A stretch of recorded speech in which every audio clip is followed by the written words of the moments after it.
This show is brought to you by Props, our title sponsor. Props is a performance-driven content platform. They combine the attraction of creator content with the results of paid media. Instead of focusing on impressions or posts, Props takes responsibility for leads and customers. Check them out at props.co. Welcome to CMO Confidential, the podcast that takes you inside the drama, decisions, and choices that go with being the head of marketing. Hosted by five-time CMO Mike Linton. Welcome, marketers, advertisers, and those who love them to Chief Marketing Officer Confidential. CMO Confidential is a program that takes you inside the drama, the decisions, and the politics that go with being the head of marketing at any company in what is one of the most scrutinized jobs in the executive suite. I'm Mike Linton, the former Chief Marketing Officer of Best Buy, eBay, Farmers Insurance, and Ancestry.com, here today with my guests, Robert Toss and Nick Primola, representing McKinsey and the Association of National Advertisers. Today's topic, marketing, the battle between believers and non-believers. For all of our listeners, this is a two-part show. Now, Robert is a McKinsey marketing and sales partner with 25 years of digital and media experience, and Nick is an EVP and Head of Industry Leadership and CMO Practice at the A.N.A., one of the longest titles of anybody I've ever known, and he is also a famous Super Bowl media commentator. As background for this show, a recent McKinsey A.N.A. article was featured in the Wall Street Journal, and it stated that CEOs that have marketing at the center of their strategy generate a lot more growth than CEOs that don't. We're going to talk about that study as well as try to understand why so many non-marketers are still non-believers given all the data in the marketplace. Welcome, Robert and Nick. Thank you. Great to be here. Thank you, Mike. All right. Both of your organizations have been studying the CMO position in depth, and I think McKinsey comes out with an article about every week or two on the CMO job. Give us a broad overview of your take on the state of the job today. Yeah, happy to. We've been very fortunate to partner with Nick and the A.N.A. on this great research that I know Nick and I are both very, very passionate about. I, as a former CMO and operator, and Nick with the great work he does in the community. I think that as a marketer and an operator first, I think that the big thing that shocked me as we did this work was the major disconnect between the CEO and the CMOs. You know, as somebody who's always sat in that role and can relate to having my budget being asked to be cut and having people try to explain to them what marketing we're doing and all the different levers that we have, it was pretty eye-opening that it's a pretty big challenge out in the industry. I think that we see that there's three archetypes of CEOs out there. As you stated in the opening, there's a set of CEOs that get marketing, that have a seat at the table with their CMO, and they're driving leadership level growth. Then there's two other archetypes where there's the CEOs that kind of know they need marketing, but they kind of don't know how to pull the levers. They kind of don't understand how it all works, how it all adds value to their business. And then the third ones that unfortunately just view it as a cost center. The latter two, sadly, are more prevalent than we all want to admit. So Nick, tell us the A.N.A.'s take on this. We've got the background of the study. You folks are interfacing with thousands of CMOs. Tell us your take on the state of the job today. Well, I think you actually used the term in the beginning, which is the problem. It's do you believe it or not, which just seems so ridiculous of a thing to kind of an environment to be operating in, right? Not everything the CMO does or the marketing function does has to be proven or we shouldn't have to convince and sell in, right? Those terms are so common with the job, or really have someone trust us, right? You should be able to walk into that room, where the business decisions are being made and say, if we do this, we can expect this. And, there's a lot of reasons for that. It's not the easiest thing in the world. If it was, we wouldn't have McKinsey involved, but it is a dynamic that exists between not just the CEO, by the way, there's inconsistent expectations of the marketing function for every single seat in that boardroom. And yes, and a lot of boards don't have, yeah, there's no marketers on a lot of boards. So yeah, you're sitting, you're a lot of times, having been in the seat a lot, staring down the face of a bunch of non-believers who are almost always wearing an Apple Watch and driving like a BMW, telling you that brand doesn't matter. But yes, so yes. We actually looked at the CEOs of, and I think it was the Fortune 500, less than 10% have ever had any marketing role in their careers. And then the boards are even significantly less than that, to your point. It's pretty hard for those guys and gals to really appreciate modern marketing today, which is one of the insights that we have, is that the CMOs that do this really well have got super engagement. They have super alignment on what the modern tool set is and how they deploy it. They spend a lot of time in education. They take them to CES. They take them to Silicon Valley. They do an amazing job of connecting that dots and not fighting the fight alone. Now, one of the things I want to follow on with this, the topic we just opened up here, which is we've had some other guests on the show that say the CMO position is becoming so broad with so much data and so many tools. In fact, Bob Leodice from the A.N.A. said the tools are outrunning the ability of people to understand them, much less practice them. But now you have boards and CEOs looking at these tools saying, how is the marketer implementing them? One show we did very early in CMO Confidential suggested the position was headed for extinction because of just the size of the remit and the inconsistency around it. What's your thoughts on that? Because I understand Robert's point. Yeah, you bring everybody along, but a lot of times people are changing their expectations as the tools come available and looking at the marketer to put that in place. Tell me, what are you thinking about that? I think it's I think look at it really right now, we see it as this opportunity cost that is totally unnecessary. It's really there are so many companies who are not getting the value out of the marketing function because they just don't understand how to use it. It's the tool in the toolbox that doesn't really look like the others. It's a little bit more complicated, and therefore maybe you just want to put it down and pick up a more basic thing, or just simply not use it at all, which is often the case. And so that's a problem. And again, we think it's totally unnecessary. We're looking to make sure that we can bridge that gap. It's a gap that is all within our control. And frankly, it is the job of the marketer, of the CMO, to help educate, not convince, not sell in, but educate on how do I really think about this function and how it can contribute to value to my area of business, whatever that business may be. And it's gonna change. And by the way, it should, right? As a competitive advantage, you should be evolving with technology, with where the customer is. If you're not, you're not doing your job.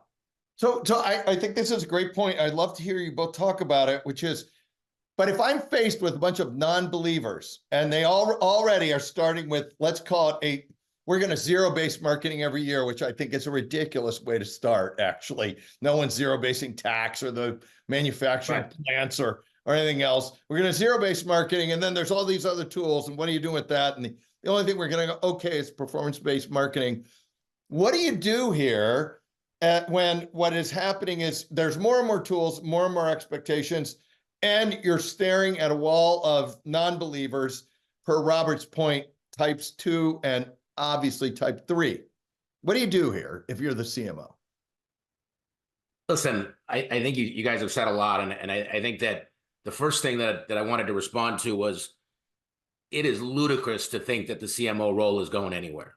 And we may be seeing it called different things, chief growth officers, chief customer officers, but every major company needs to have a role that is the integrator of the customer and is the best and most knowledgeable person about the customer and how they want to buy, how they want to interact, the insights about that customer and what channels and how they want to use those channels and so forth. And we see that in the data, by the way. Good companies, the leaders in their spaces, perform twice as better, have greater than 5% growth twice as more likely than the ones that don't have that customer integrator at the table. So that's number one. To your point of what CMOs need to do, I think it's number one is get alignment on what the remit of the job is, not your job description, not what some HR person wrote to you, but what you and the CEO are aligned to deliver. Number 1.1 of that is make sure you align on short-term and long-term KPIs. Understand the deliverable. CEOs are focused on the stock price. They're focused on short-term revenue. You better deliver that to get to that longer-term stuff. Second, you need to explain and show how the levers are moving the needle.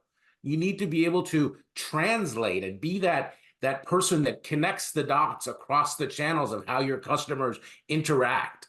And then third, you need to measure it and prove it. I know we hate the word prove, but man, the reality is we need to show how we tie marketing activities to business outcomes. That might mean real holdouts. That might mean incrementality testing. That might mean brand research, things like that that need to be prescriptive and transparent. And we see the successful ones do that really well, and everybody gets aligned. So let's talk about, I want to come back and talk about what data works best.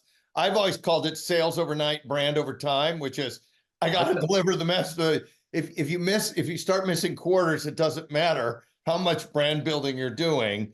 So I think this focus on sales and a direct correlation to sales is important. And you can almost always tag performance marketing into that. The battle between the believers and non-believers, though, is rarely fought on performance marketing because everyone kind of agrees on those measures. And yes, you can tweak some of the variables. The battle is fought on the longer term things and how much people are willing to invest on the belief they're going to build that brand over time so you win the game next year or the year after. Talk about the data that moves that kind of argument between the brand or the marketing person that's saying, yeah, I'm going to win today, but I got to build this tomorrow so I can win tomorrow. That's where the most arguments, at least from our listeners, I think come in.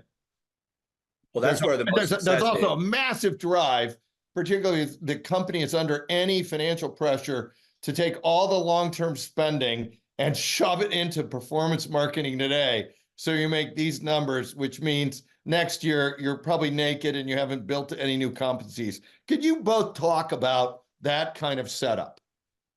I think it's a matter of transparency and demonstrating versus proving, right? So demonstrating is a little bit more black and white, and I look at it as, from what I've heard anyway, in all the conversations that I'm in with CMOs, individuals or groups, it's about making sure you continue to, as they say, throw the fish on the dock, right? You just doesn't matter what the size is, but continue to throw the fish on the dock and just, keep the lights on in that regard. And that gives you license and permission to kind of go a little bit out further to see and get a little bit more of a substantial experiment. And when you want to do that, when you want to expand out, you can't go do that alone because you're going to be alone when you're there to kind of prove the results out. You have to be lockstep with, okay, you guys agree, these are the conditions by which we are going to determine whether or not we succeeded. And these are the indicators. Here's the bottom line that we're all going for. And these little, maybe they're a fenced off test or experiment, or they're something that's a little bit more substantial, but you are including them in the conversation along the way. It's not an easy, straightforward thing. There are many nuances that marketing is actually impacting along the way. And you want to make sure that you're just having that conversation.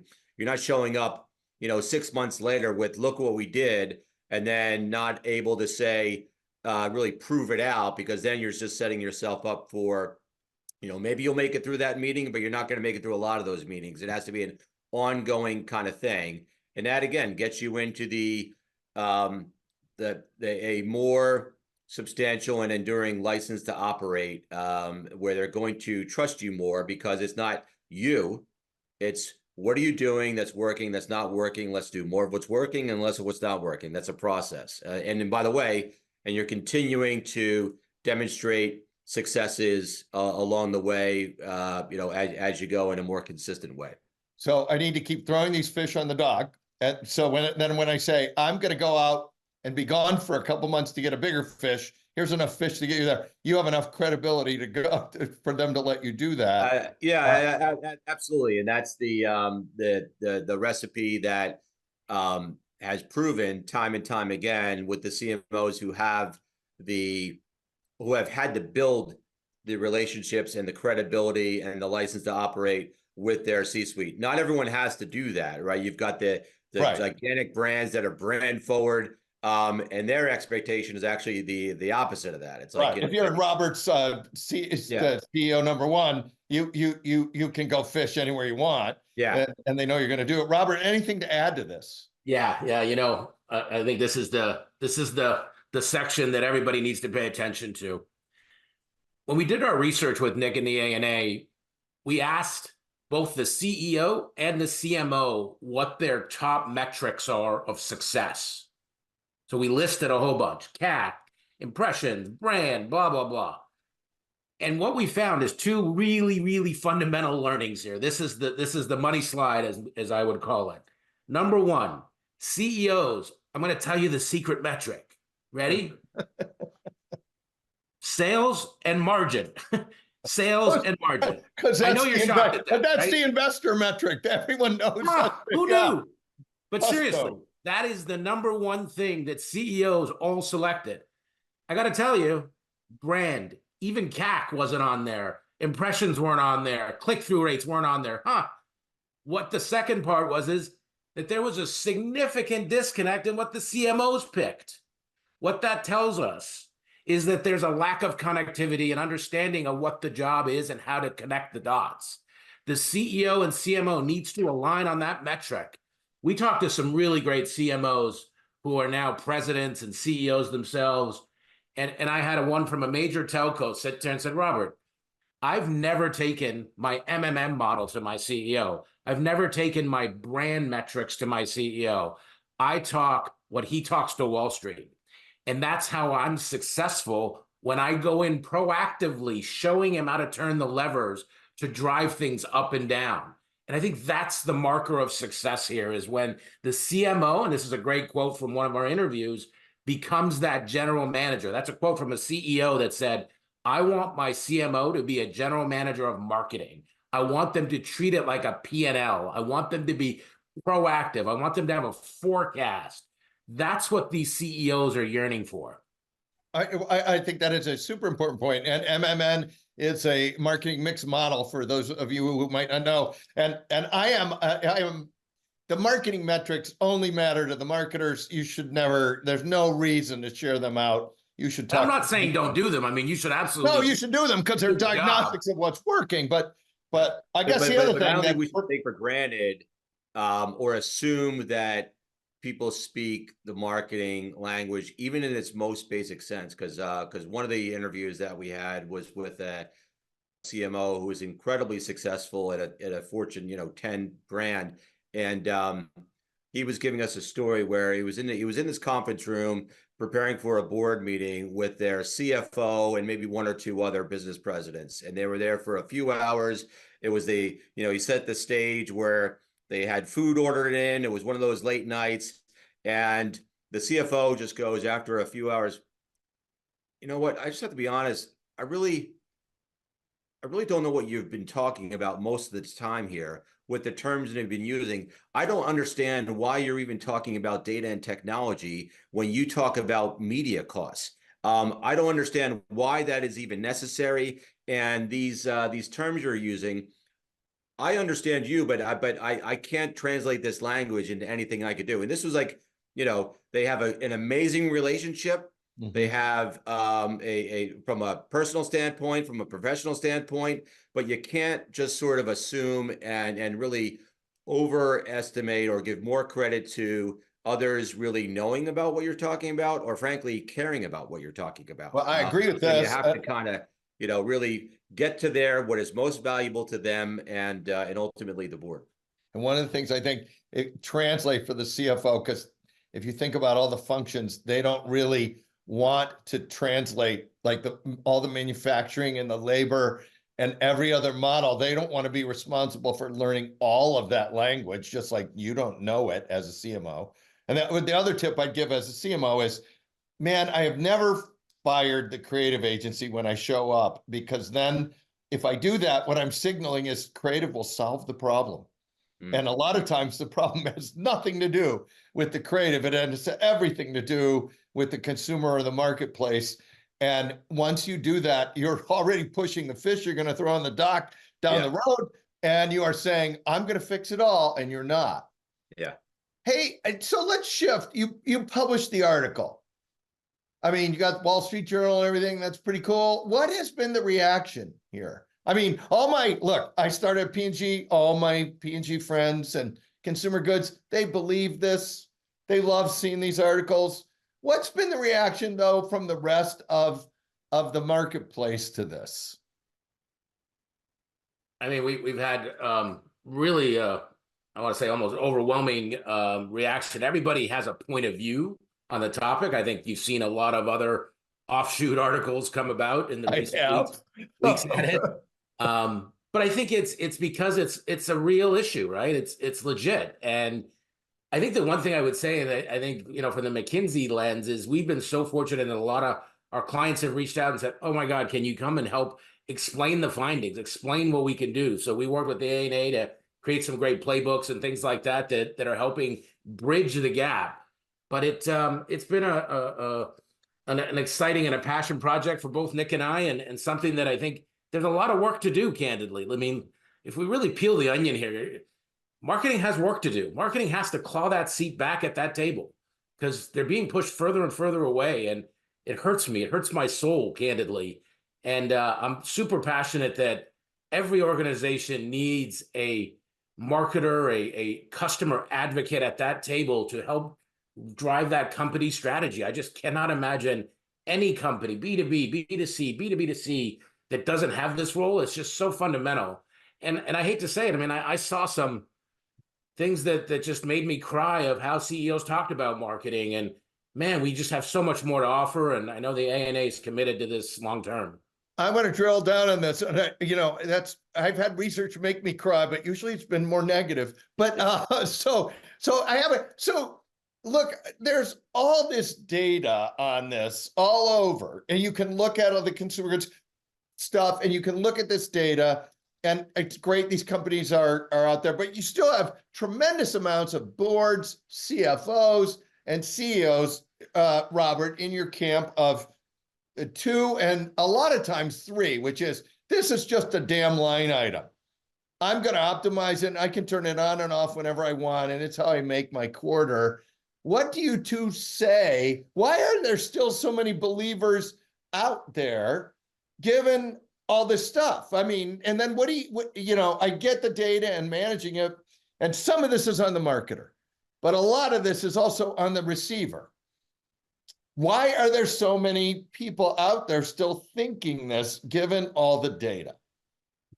Well, I'm going to jump in just to really underscore who we're on the phone with, right? Or the Zoom with.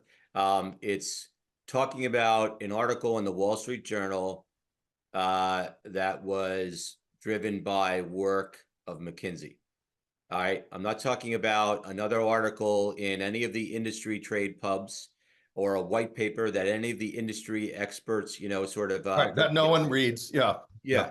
We have so many opportunities and occasions for marketers to talk to marketers, or take selfies with marketers, or give our marketers awards and so forth. This is all our own doing. We have not had the serious conversation with the deans of business schools, with the CEOs, with the boards of directors, about the potential opportunity from how marketing creates value for the organization. So that's why we did this with McKinsey. That's why we pushed for the Wall Street Journal. That's why we're talking about it here. It's a understanding from the business community on how to think about the marketing function. It's not so much about how marketers can do better marketing. It's how the business community can kind of understand a really complex but really useful and valuable function if they just understand it a little bit greater. And so that's why we went beyond the marketers, who was our normal sort of, echo chamber, and went to McKinsey to kind of penetrate that audience. I think this is just the start of it. And we need CEOs talking to CEOs, CFOs talking to each other about this, but we can't get the discussion started. That concludes part 1 of our show. Tune in next Tuesday to hear the conclusion of marketing, the battle between believers and non-believers. And look for all of our shows on Spotify, Apple, and YouTube, including the Budweiser case, a look at how not to manage socio-political issues, the marketing CFO, why you need it for your organization, and why is B2B marketing so bad and what to do about it. If you are enjoying CMO Confidential, please like, share, and subscribe. This show is brought to you by Props, our title sponsor. Props is a performance-driven content platform. They combine the attraction of creator content with the results of paid media. Instead of focusing on impressions or posts, Props takes responsibility for leads and customers. Check them out at props.co.